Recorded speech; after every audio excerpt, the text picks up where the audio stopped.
Welcome back, everybody. Let's get after it. Could the moon actually be a mirrored image of our whole Earth? Looks familiar, right? I don't believe in coincidence. Could this be the land that Admiral Richard E. Byrd claimed to see when he said he saw land past Antarctica as we know it? This is the oldest working astronomical clock in the world, displayed in Prague, and it's based off a geocentric understanding of the universe, not heliocentric. Now, prepare to have your mind blown.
That looks pretty convincing, I guess, until I get a map of the moon and that's semi-opaque and a map of the Earth and lay them over each other, an accurate map of the Earth. I'm going to have mixed feelings about that one. Late 1970s, that pay states trillions of dollars to tear families apart. Like in Texas, we get 66 cents on the dollar put into the Texas Treasury for every dollar of child support that's paid. So the state is now highly incentivized to issue the maximum amount of child support. Almost all divorces got 50-50 prior to the 1980s, and there was this skyrocketing of divorces where one parent loses custody, and that was to maximize Title IV-D reimbursements to the states. The state is profiting off of child support? Correct. And in most states, the Judicial Retirement Fund is funded from this money. So the more child support that's issued from the family courts, the larger the judicial retirement. It's a massive program. It's the size of the largest defense programs. So the incentives are absolutely huge. Even married people, to get them to break up and then have to pay each other child support? Absolutely. Absolutely, yeah. So, because you would think the best child support would just be 50-50 custody and let people raise their kids. The best child support is to raise your own kid. That's the best child support. But they don't do that. Most states actually have laws prohibiting the courts from doing that. Texas has a family code in which it's assumed to be in the child's best interest that one parent get 24% of the time. And the reason 24% was chosen, precisely, is it maximizes Title IV-D reimbursement to the state at 24%. So there are fathers out there with 49% of the time that are paying maximal child support. I have a friend of mine, him and his wife came to an agreement to do 50-50 parenting, no child support, because he watches the kids a lot while she travels for her work. And so it all worked out, and they decided it's just better to do it this way. The state of Texas sent an attorney to argue in the case that they should not be allowed to do 50-50 custody. I read a story about some celebrity guy who had to pay massive child support, and then he and the wife both went to the court together as friends and said, hey, he's no longer working and doesn't have this money anymore, so we both agree it should be lower, and the court said no. They won't do it. Because they get a cut. They get a huge kickback, yeah. Title IV-E pays the states to adopt out orphans. Whenever CPS takes a child from someone and then adopts them into a good family, they get Title IV-E reimbursement funds, and it's a lot of money. It's like $50K per child. The state gets that money? Yes, it goes into the state. That just makes me extremely angry. You know, I'm very fortunate that my wife and I will never split up. We've had that talk. We've been together since, well, let's see. I've been with her for 22 years. Love her more now than I ever have at any point in my history. I think a big part of this is people need to realize that whenever you get married, it's forever. And you're making a commitment to somebody that you're going to stick it out through thick and thin. I understand that there's situations out there, people get cheated on and stuff like that, and I don't think people should have to stick it out through some of those things. But I feel like people don't take marriage serious enough anymore, and that would solve all of this issue You want to raise your kids and do 50-50 parenting, do it together. Raise them in the same home. That's how that kid's going to have the best chance anyway. On a lighter topic, let me just ask, what do you guys think about my setup here? Because I tried to spruce up the background a little bit. I found this thing here at Hobby Lobby. It looked way cooler in the packaging. Outside of the packaging, it looks like it belongs in a 12-year-old girl's room. So I don't think it's going to make the cut. But this is a picture my wife and I did in the mountains. A little caricature art. I like it, so I figured I'd throw that back there. Hey, if you're enjoying this video, I make a new one just like it every single day. It would be awesome if you'd hit that subscribe button and come back to join me tomorrow. So you want something really easy to understand that the Earth isn't a spinning ball orbiting the sun. Well, all I'll need is Polaris and the Georgia Guidestones. And I know, unfortunately, I'm going to have to use rocks that had to keep the population under 500 million. I know, terrible, but you're going to see why in just a second. So if you weren't aware, Polaris stays in the exact same spot in our night sky, and during the day we just can't see it, and it has for thousands of years. And if you want to say that there was another North Star, I'm calling pseudoscience right away. Extraordinary claims in absence of extraordinary evidence, like for real. But it gets way worse.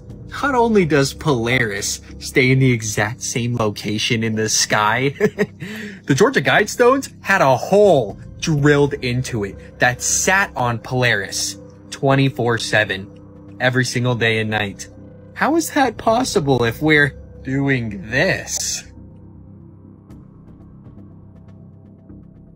Do you know how much synchronicity is in our sky?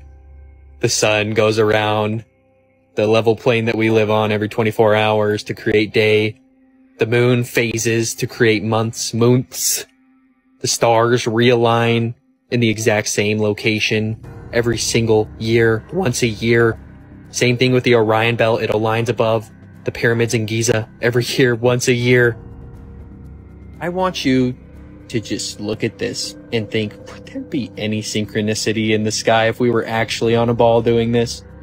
Would the Georgia Guidestones be able to line up with Polaris constantly if we were actually doing this? Now let's jump into reality. The North Star is fixed here in the firmament. The stars, the sun, and the moon rotate above us. The Earth is fixed and motionless. That's how all of the constellations have stayed in the exact same shape, because the stars and everything are apparently doing their own orbits around their own black holes. And how would they stay in the exact same shape? Ursa Minor, Ursa Major, Polaris, Cephus. There's just simply no other explanation for how Polaris would stay in the exact same spot.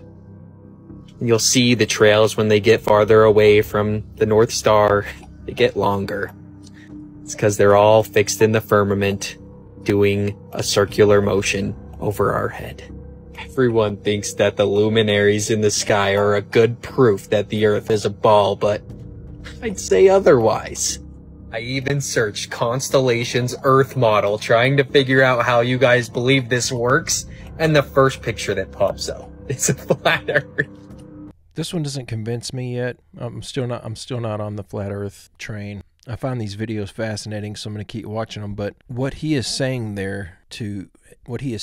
disproves the global Earth. Still makes sense to me. If we're spinning, I guess it doesn't make sense because we're not spinning perfectly. We're tilted. So would it have to be that the Georgia Guidestones had to be in that exact location in order to see that star at all times? Or is it because it's pointed directly due north and the Earth is moving north towards that star?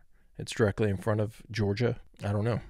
Is there any internal protection for the crew? Does the craft generate a gravitational field inside the craft itself?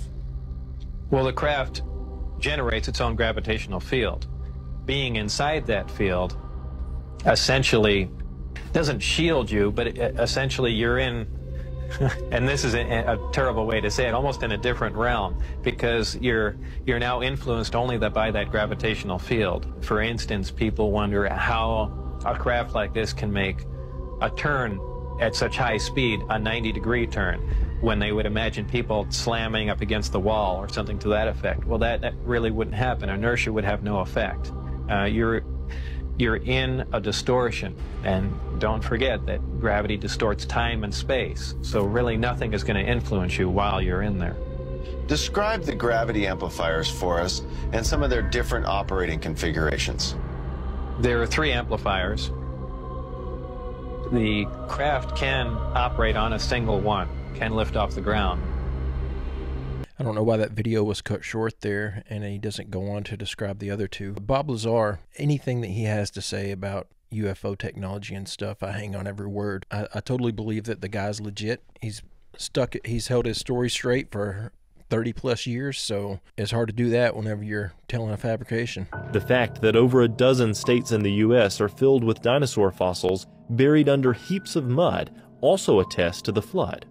In fact, geologists have found a temporarily exposed dinosaur peninsula, where the dinosaurs made their last stand, now buried there along with lake and sea life transported by the massive waves. Thousands of dinosaur trackways up and down this peninsula, plus similar temporarily exposed low areas on other continents, suggest that dying dinosaurs and other hardy track makers floated, waded, and walked on freshly deposited mud, trying to find safe ground. With oceanic rifting and plate subduction increasing dramatically and the continents traveling apart quickly, the tsunami-like waves began washing across western North America, while virtually no sedimentation is occurring in the east. When coming up over the Dinosaur Peninsula, the Zuni catastrophically buries dinosaurs in the Morrison Formation, a 13-state area encompassing over 700,000 square miles. The Zuni was so massive and fast that it engulfed entire regions with mudflow, burying giant creatures like this T-Rex under 50 feet of muddy sediment, entombed so quickly that preserved blood cells, blood vessels, and bone cells were found just recently. How much water does it take to pile 50 feet of mud on top of a dinosaur? The Dinosaur National Monument in Utah contains thousands of visible bones from 11 kinds of dinosaurs that were buried in a jumbled mass in the Morrison Formation, together with crocodiles, turtles, lizards, frogs, and clams.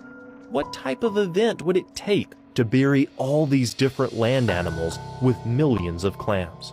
When the Dinosaur Peninsula floods over completely, large herds of dinosaurs are entombed in massive fossil graveyards in the Upper Cretaceous system, found in northern Wyoming, Montana, and Alberta, Canada. The dinosaurs had tried to escape by fleeing northward up the peninsula as waters advanced from the south. This explains this massive graveyard in northern Montana that's over 1.2 miles long and contains 30 million fossil fragments, representing over 10,000 adult Maiasaura that were simultaneously buried. Whoo! Can't help but be a little bit scared that this is our future here. I thought the most interesting part about that was that they found a T-Rex under 50 foot of sediment. That's pretty cool. And that whole wall that's got all the different things buried in it. Kind of want to go visit that myself. But yeah, I think that's one of my biggest fears about just life, is that at any minute there could be a massive flood that just wipes everything out. At any minute we could have a pole shift that just wipes everything out. At any minute we could have a volcano go off that literally wipes out 75% of our continent. So The Book of Enoch vanished from history thousands of years ago, only to be rediscovered in 1772 by James Bruce. While the Book of Enoch was certainly interesting, it was dismissed by Muslims, Jews, and Christians, and not considered part of the Bible. After all, it was hidden away on a mountain in Ethiopia. How important could it really be? If the Book of Enoch was truly scripture, there would be more copies of it, but there weren't. But 150 years later, that would change. In 1947, near the ancient settlement of Qumran, a young shepherd happened upon a cave. He was looking for a stray goat and thought it could have wandered in. The boy tossed a rock in the cave, hoping to scare the goat out. Instead, he heard the sound of pottery breaking. Within the cave were clay jars filled with ancient scrolls, almost 1,000 manuscripts. The scrolls cover every part of the Hebrew Bible, and there, amongst the well-known books, was the Book of Enoch. In fact, in ancient times, the Book of Enoch was so widely read and regarded, 11 copies of it were found among the Dead Sea Scrolls. They were intact, complete, and perfectly matched the text of the Ethiopian Bible. Still, the Book of Enoch is considered apocryphal and not part of the Bible. Apocryphal is a nice way of saying it's fake. Some even consider the Book of Enoch to be heresy, a crime against God. When you read the book, you can understand why. Enoch may actually be the first case of alien abduction ever documented. One evening, there's a strange sound above Enoch's village. It's not thunder or wind. It's a sound that seems to make the air and earth vibrate. It's a sound that can be felt. The villagers cautiously come out of their homes and see a bright orb of light hovering just above the trees. Slowly, the sphere of light descends upon the village. The townspeople are terrified, but Enoch hears a voice tell him to not be afraid. Enoch then ascends to heaven, escorted by a celestial being named Uriel. Something similar happens to the prophet Elijah in 2 Kings. Elijah is physically taken to heaven in what he calls a chariot of fire. Do do do do do. Do do do do do do. Do do do do do. What? It's easy to see that a man living thousands of years ago would describe a rocket or a spacecraft as a chariot of fire. Do do do do do do do do do do do do. That's enough. Okay, sheesh, what a grouch. In Abrahamic religions, souls of the righteous go to heaven after death. Maybe Jesus takes them by the hand, maybe they follow a loved one through the light, or maybe they just arrive there. This is not what happens to Enoch. Like Elijah, Enoch is physically taken to heaven and writes down everything he sees. He doesn't write this from memory. He's literally walking around with Uriel writing things down. He was instructed to do so by God. And although Enoch describes this journey in religious language, he's also pretty scientific. He describes seeing mountains below. He sees every river on earth. He describes seeing how the winds are made, possibly referring to cloud formations. Enoch sees all of this as divine, but his account could be referring to technology. A smartphone would seem supernatural to someone living thousands of years ago. A spaceship would be incomprehensible. When Enoch arrives in heaven, the mothership, he's shown a bunch of doors. He calls them 12 gates. Each door has a name and a purpose. He sees beings walking in and out of the doors, going about their business. Enoch calls these beings angels and archangels. Like Uriel, they radiate light. It's been suggested that these beings could be holographic projections. Though they're extremely bright, Enoch can see through them. Enoch is then taken on a tour of the cosmos. He travels the galaxy. He's shown the movement of celestial bodies. He's told about man's place in the universe. Uriel teaches Enoch about the solar system. He's told the length of an Earth year is 364 days. He's shown the lunar cycle. He's shown how constellations move across the sky. This is interesting because the Book of Enoch was written thousands of years before many of these discoveries were made. Now you would think that there would be nothing above heaven, but wherever Enoch is, this place has a ceiling. Enoch specifically calls it a lofty roof. Enoch is taken to a giant room full of plants that he doesn't recognize. Uriel calls it one of the storehouses of nature. Now this could be an arboretum or a garden. When humans finally travel through space, there will definitely be gardens on their ships. Enoch is shown an object with writing on it he calls the Book of Life. He says this records all the deeds of man. That sounds like the angel works for the FBI. Right. The Book of Life is essentially a database of surveillance records. There's a room for the wicked. Enoch describes it as a place of torture and mutilation. But this room has also been interpreted as where alien abductees endure experiments. Finally, Enoch enters the room with the throne of God. He said there's no way to describe or comprehend him. He averts his eyes. God tells Enoch the secrets of the angels and the nature of the universe. He shows Enoch the different dimensions of existence. He shows Enoch visions of the past, present, and the future. And that's when Enoch finally learns why he was summoned and told to write everything down. God needs a witness. He needs someone to describe what heaven and hell are like. Someone whose words will be passed down for generations, so mankind has a written record of the afterlife. God also needs Enoch to deliver a message to some of God's angels on earth. And the message is not good news. So lovely of him to stop the video right there. This really makes me want to read the Book of Enoch, and I've wanted to for a long time. It's just something I've put off and not done, but I've heard a lot of crazy stuff out of the Book of Enoch, but I've never read it, so I'm definitely going to soon. Asking my Christian audience, how do you feel about the Book of Enoch? Do you feel it's canon, or do you feel like it's some screwy stuff that tried to weasel its way into the Bible? Let me know down in the comments. One thing, we don't have the clip, but you said, and this is another thing, Jimmy went to Princeton, he's so smart, but I talked to this guy, Eddie Bravo, who's good friends with Joe Rogan, and they give me these ideas, and they say that there's this thing called the ice wall, and that the Earth might be flat. What do you think about flat Earth theory, Tucker? Well, I'm open to anything, but I just know that's it! Cut the soundbite! How could I not be open to anything at this point? I mean, there's been so much deception that, you know, you can't trust your preconceptions. So I'll tell you this, the story that we were told growing up in school about the progression of history, how it's sort of an unending, you know, like ascent toward enlightenment and technological progress. It's linear, it moves in one direction, except for the Dark Ages. That's a complete lie. It's a complete lie. I mean, there's like overwhelming evidence that's not true. So once you understand that the most basic stories we've been told about history, about the Earth, the physical Earth itself, which has been completely changed by climate change for millions of years, once you realize all of that, then it's like, I don't know, what is true? It gets me really excited whenever I hear Tucker Carlson talking about stuff like this, because if you watched the Timcast live event a few nights ago, he was directly asked if he were asked to be vice president for Trump, would he do it? And he didn't say no. He actually alluded to, I think I'll do it. So that's really exciting to hear someone they've got their thumb on the vein of what we're trying to do here, trying to find the truth. And it seems like Tucker's got that same mindset. That's really, really cool to think we might have a vice president one day who actually cares about how they're lying to us in our schoolroom. What is Tartaria? And why don't they want you to know the truth? Tartaria is one of the most ancient nations, one of the largest civilizations. The New World scum even rubs it in our faces in their books. Tartaria of the Old World, right below the New World Order. And after the last reset, great works like the Great Wall of Tartaria, the great technologies, the great architectural feats, were all rounded up and systematically changed and destroyed to match the vision of control for the New World elite parasites who think of us as nothing more than cattle. Just look at some further evidence here, a 1600 map of Tartaria showing Russia, China, and even the Great Wall of Tartaria at the border of China. Empires that never existed don't leave lineages of all the great emperors that reigned over Tartaria. Empires that never existed don't have their flags represented right next to America's and the flag of all nations.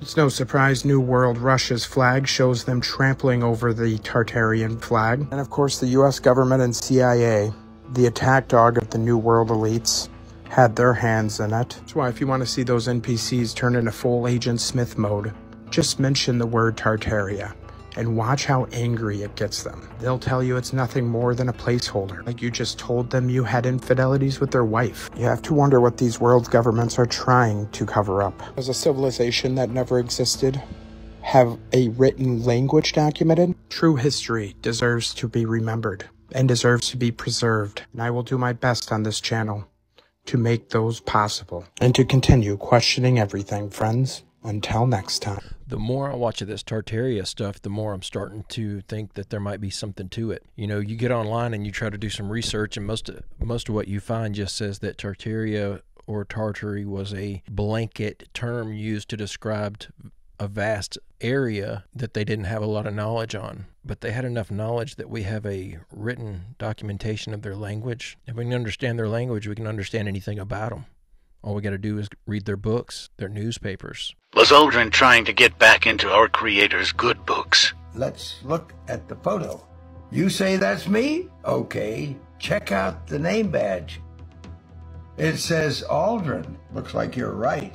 But notice the helmet. Can you see my face? No. This is a secret I've been keeping for almost half a century. On July 20th. 1969, Neil Armstrong and I pulled off humanity's first extraterrestrial prank. What was the scariest moment of the journey? Scariest? It didn't happen. It could have been scary. Why has nobody been to the moon in such a long time? That's not an 8-year-old's question. That's my question. I want to know, but I think I know.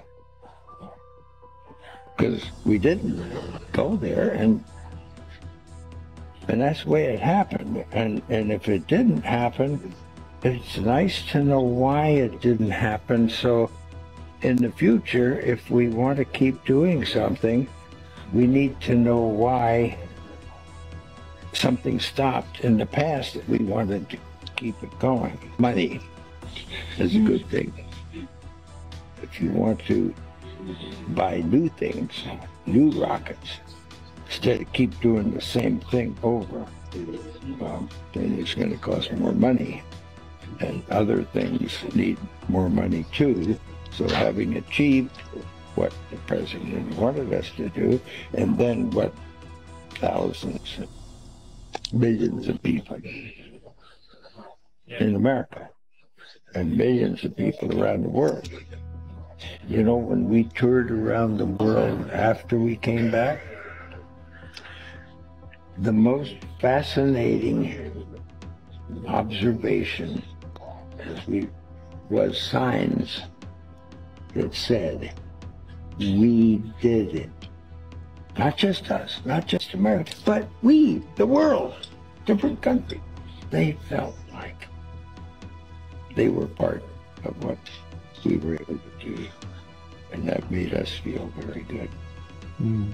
Yeah, but you just said you weren't able to do it, Buzz. So I think some of that's misspeak from an old man whose mind is starting to slip a little bit. I mean, that's honestly what it looks like. But it could be that his mind is slipping and he's starting to lose track of the lie. So, but I don't believe we landed on the moon. So I'm going to go with the second one. He's starting to lose track of the lie, or just not caring anymore because he's so old. He's like, who cares? I came across information about the Anunaki. That's the name of the beings that, according to the ancient texts, came from heaven to earth. In the Egyptian culture, they call them the Natiru, and they said they came to earth and turned mud into a kingdom. In the Bible, they call them the Enoch. They have these names in all different cultures. They all show up around the same time in every culture, and I started finding more instances of them in every culture I looked into around the same time period. And I go, these people really came here at some point in the distant past. It seems to be now around 450,000 years ago they arrived, and about 200,000 years ago, according to the text, not me, they started genetically tinkering with human beings, saying they were adding their essence to them to get us to do the labor for them. So around 200,000 years ago, they started tinkering with us, and there's a famous cylinder scroll and with some text at the British Museum with Isis, the goddess Isis, who was one of the original Sumerian pantheon, not Egyptian, Sumerian, and she's holding up a baby, and she says, the first Adamu, which means first man, my hands have created it. And she claims to have taken this baby to term for 10 months in her own womb to create the more modern version of Homo sapiens sapien. Maybe there is something to this whole Anunnaki tale. I didn't realize that there were so many different variations of the story from so many different cultures. I thought it was all coming from Sumer. So that's pretty interesting to find out. You might have to watch this one twice. This is Baalbek. And if you've never seen this place before, it is absolutely massive. Baalbek is in Lebanon. A little mainstream research will tell you that this is a Roman ruin, but I'm about to tell you why it's not. Now, the temple itself is huge, but it sits on a foundation that's going to blow your mind. The biggest of those stones is 1,200 tons, and the only thing that we have today that can move that are these mobile cranes. Now, some argue that this was concrete, but this is also not true because we know where the quarry is. It's pretty close. Ironically, Jimmy from Bright Insight posted a video of one of these cranes trying to lift a smaller stone and failing to do so. Now, the story you're going to get is that they were dragged with ropes on logs. Now, lifting the stone is one thing, but moving the stone is even harder. This is the biggest dump truck in the world, and it can only move 496 tons, and it is that big. Now, looking at the quarry itself, it appears that they could move these stones pretty easily. It also looks like it was abandoned as they were working. That quarry is also not a granite quarry, and that is a granite pillar in Baalbek. That granite is from Aswan in Egypt, a 21-hour drive today over water. On the ceiling of Baalbek, you're going to find a Star of David, which is a clearly Hebrew symbol. Inside that star is a lotus, a signature of Hindu builders, who shared this symbol with their pals, the Egyptians, who revered the flower and also incorporated it into their architecture. So who do you think really built Baalbek?